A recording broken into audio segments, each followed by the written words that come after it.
Hello there, everybody. If it's your first time with us today, welcome. And if you've been here before, welcome back to Chess for Charity's Game of the Week action. We had a tournament for you this past weekend, August the 28th. Got a good turnout for that tournament. Some very nice submissions for our Game of the Week to choose from. And the one we're going to bring you here today is a game played between Billy Hendrick and Dominick Dillon, who has the white pieces, Billy with the black in this game. Now, Billy Hendrick is making his return to rated chess in this tournament. It's been almost 15 years since his last rated USCF chess event, so welcome back to Billy Hendrick in this one.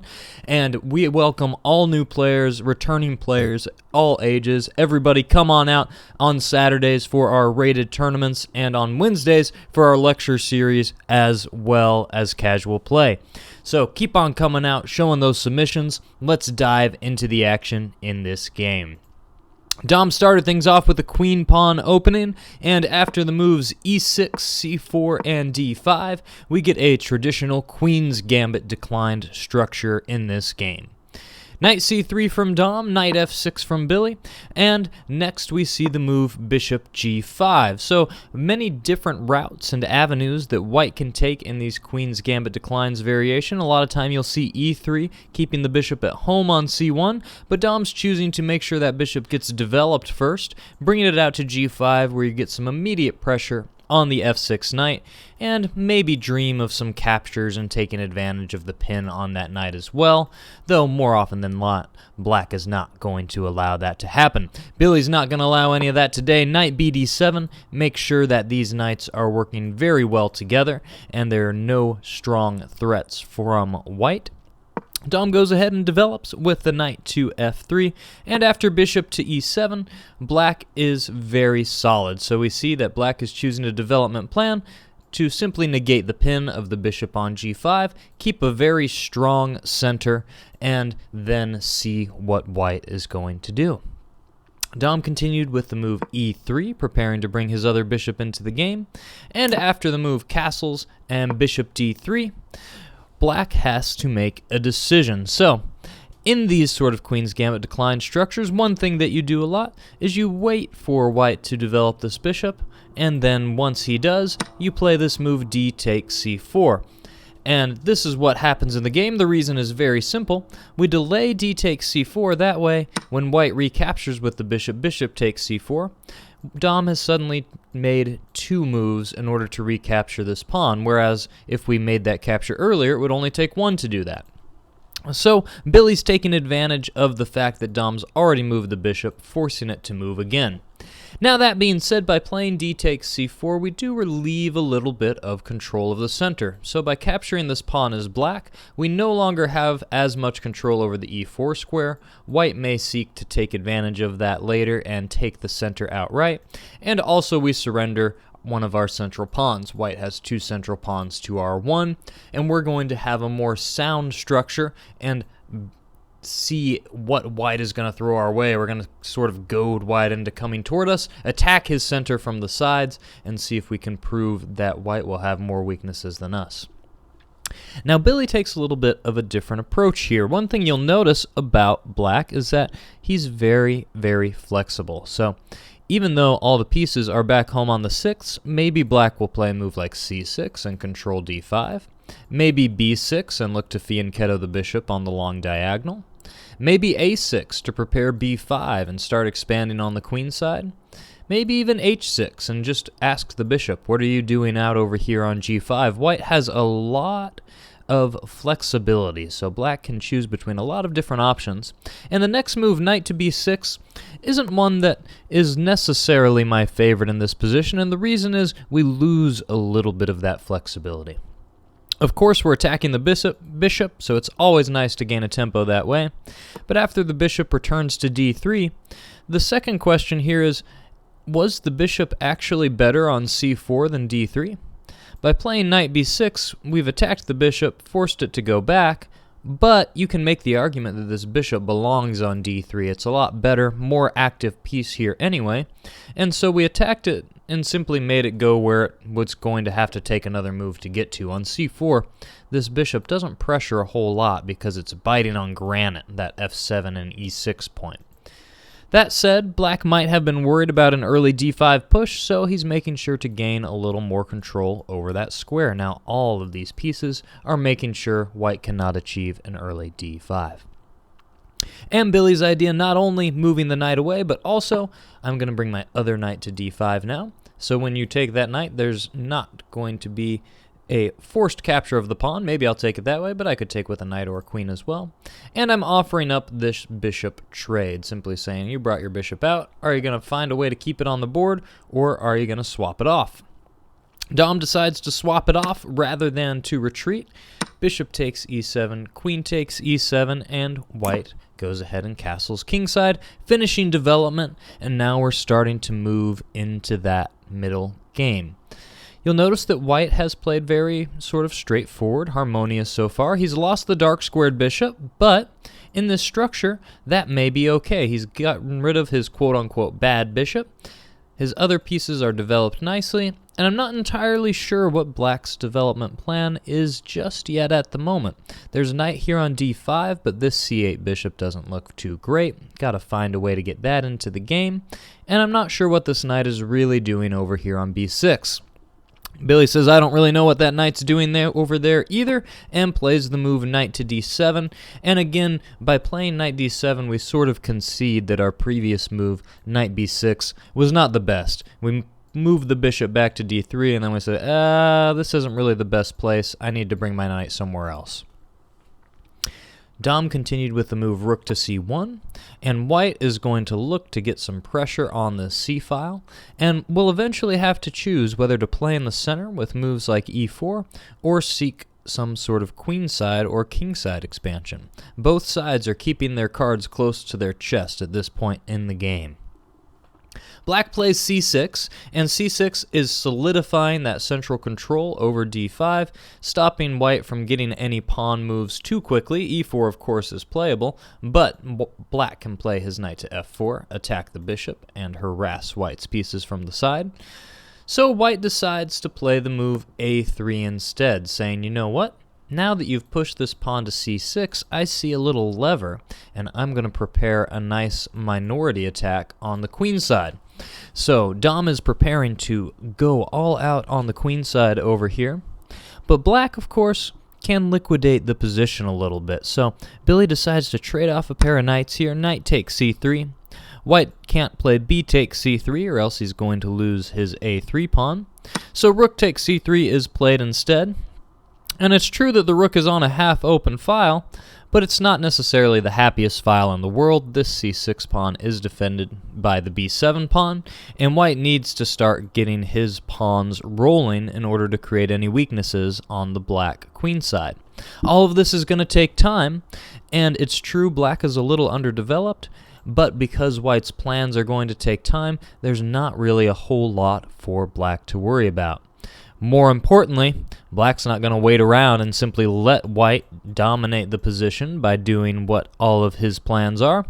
Billy's going to strike back right away with the move e5. And now black's counterplay is underway. He's achieved the central break e5. Whenever the knight moves, the bishop will be free to come into the game as well, and the pieces will find more harmonious squares. Dom played the move queen to c2. So rather than letting the center open up and allowing for black to improve the position of his pieces, Dom is going to step to the side, try to keep control of e4 via the battery of queen and bishop, and put a little pressure on this h7 square as well. Well, Billy didn't want to lose his h7 pawn, so he played the move h6, keeping that square protected. And now Dom gets his minority attack underway with the move b4. So up comes the b pawn, and this is a very traditional and typical idea that you'll see from white in these sort of positions. What white's goal is to rush this pawn up the board, put some more pressure on c6, maybe trade if given the chance, or push this pawn all the way up to b6 and force black to make some concessions, weaken up these queenside pawns. Right now, black's structure is very sound over here, so white wants to undermine that a little bit, even though he only has two pawns taking on these three. course, this d-pawn is still present as well at the moment, so it's not even necessarily an outnumbering on the queen side. Well, black decides, I'm going to make you make a choice by playing e takes d4, and now you have to choose, are you going to be outnumbered on the queen side, 3 versus 2, if you recapture with your knight, or are you going to take with your pawn, in which case you're going to have an isolated e-pawn, which will make a weakness I can try to target. Dom didn't like the idea of the isolated pawn. He decided to take with the knight and move that piece into the game, preparing maybe to bring it to f5 as well. But of course now black does have a 3-2 majority on the queen side over here, so white definitely wants to seek to undermine that. That's kind of his whole goal with his minority attack that he has going. But black sets up very well for this. In this position, you look at the black's pieces and you can see there are two things we need to bring into the game, two things we need to improve, this bishop on c8 and this knight on d7, and the move knight to e5 does a very nice job of achieving both of those goals, the knight now attacking the bishop, offering simply to trade it up, and preparing to bring this bishop into the game as well. Suddenly, black is a little bit more harmonious. It was white who was getting all of the spatial advantage, whose pieces looked like they were on nice squares earlier, but now black is achieving exactly what he wants. What is the problem though here? So we all know what white's main goal is. What move has white been trying to achieve? Well, white has been trying to achieve the push b5, and that is exactly what Dom does in this position. But why is this white's first big mistake? Well, the problem with b5 here is that we have not addressed the tension on the d3 bishop. So, after black captures this bishop, you cannot keep control over the c5 square. What am I talking about when I say that? Well, previously, if we go back to here, when white pushes b5, what black would really like to do is play this move c5 right back. Of course, if he does that right now, white could potentially take it with his rook. His queen is defending it again.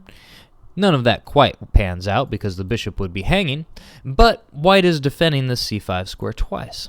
By capturing the bishop first, now white has to recapture with either the queen or the rook. So after queen takes d3, now this c5 square is only defended once. Black can get in c5 himself, and this whole b-pawn that's run up the board to try to lever attack black's pieces no longer is able to do that. Black simply pushes right past and creates a passed pawn, and now it is white who's going to have to respond to the threats to his knight and find a way to deal with this passed pawn as well. So, what happens here? Critical moment in the game, and unfortunately, I don't believe Dom found the best square for his knight. So what are the options here in this position?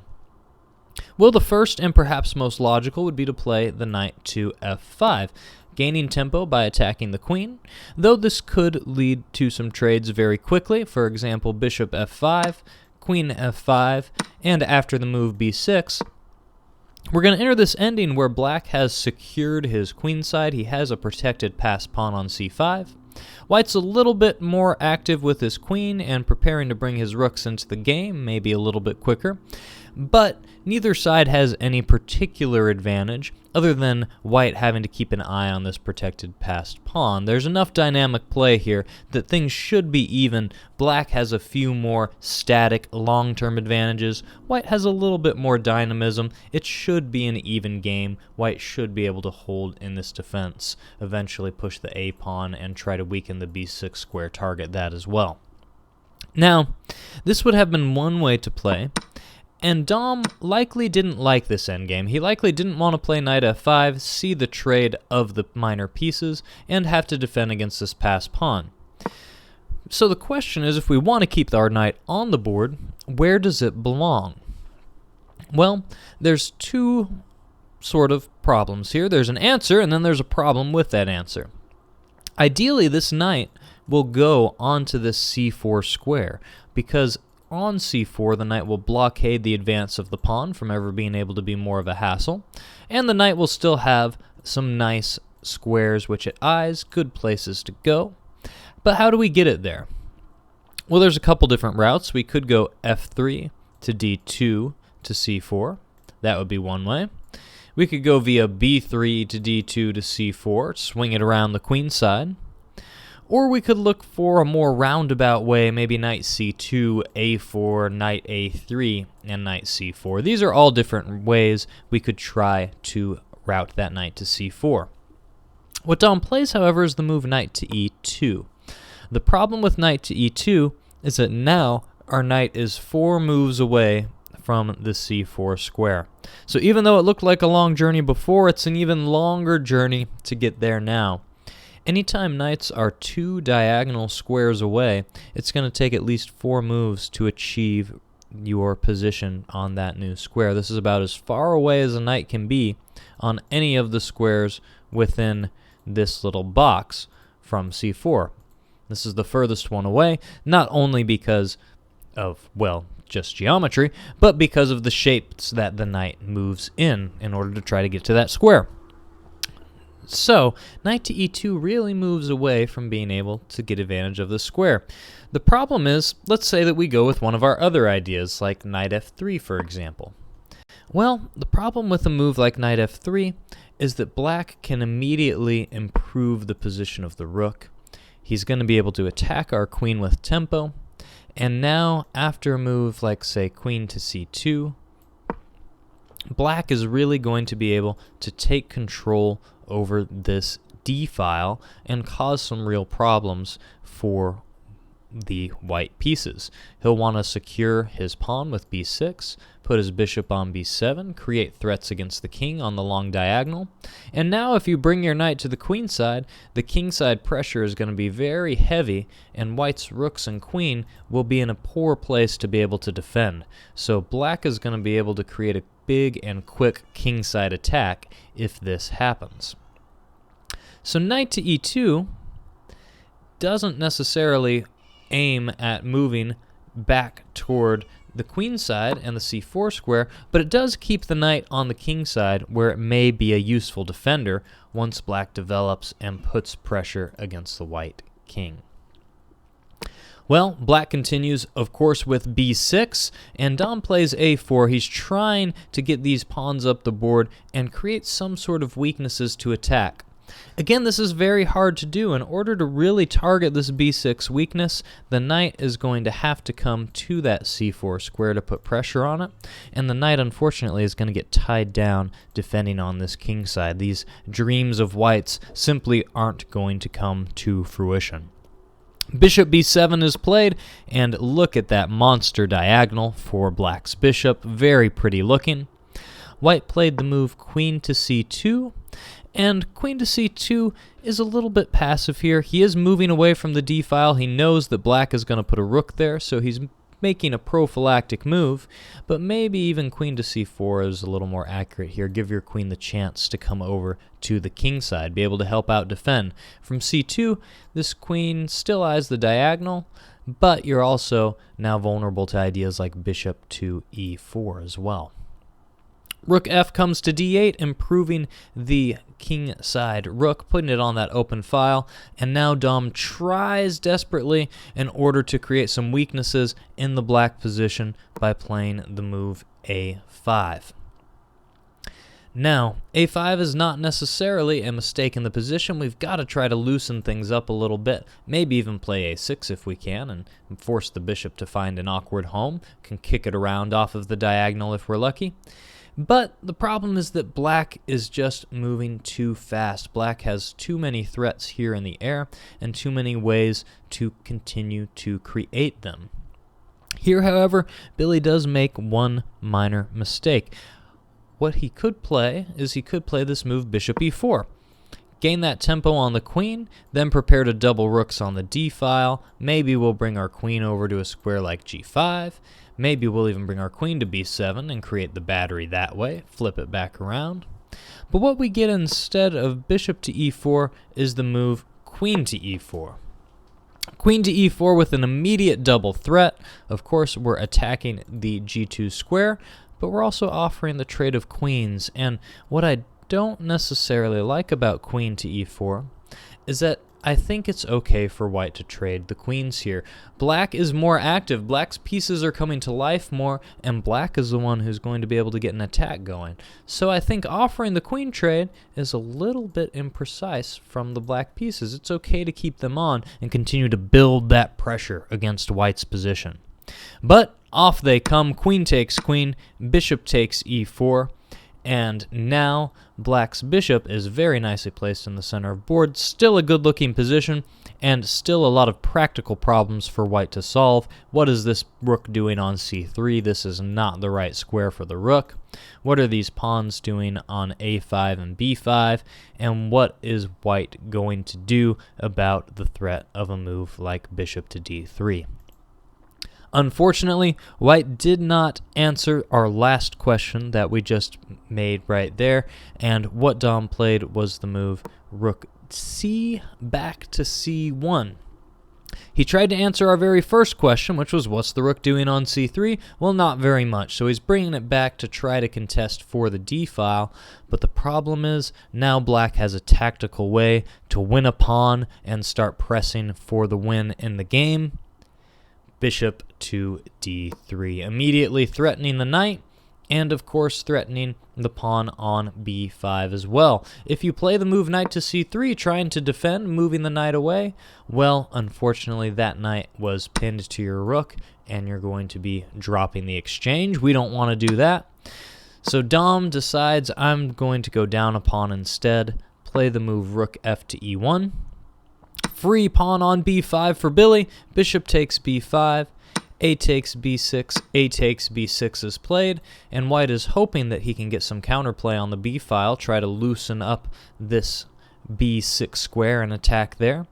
But the problem is that there are a lot of pressure against white's pieces. The bishop can still trade for the knight, and these rooks are preparing to enter the position down onto the 7th in definitive fashion. So Dom plays the move knight to f3, attacking the bishop with a gain of tempo, also locking down that a2 square from the rook. The bishop comes into the position to d3, and after the move h3 from Dom, he tries to secure a little bit of any back rank problems before going forward. But now come the black pawns. b5, black is mobile, the pawns are marching up the board, and white is going to be hard-pressed to stop these protected passed pawns working together. Nobody in their way, no white pawns on the D, C, B, or A files. This is going to make black's march a very easy one. Knight e2 is played from Dom, trying to reroute, trying to put some pressure on the c5 pawn, and unfortunately, this just continues to go down the rabbit hole. Billy happily trades off another pair of pieces, saying, I'll win this endgame with my rooks and my pawns, and here they come. c4's coming up the board. Rook to b2, white's trying to stop them both, trying to create any bit of threats, but of course, we're not going to let him take those pawns. Rook to a5. Dom plays the move e4, trying to get some sort of counterplay going. There's just not enough. Rook d comes to a8 next, and now black is getting ready to round up the white pieces. He's threatening to plop this rook down, trade off another pair of rooks, and get his pawns rolling. The white rook slides over.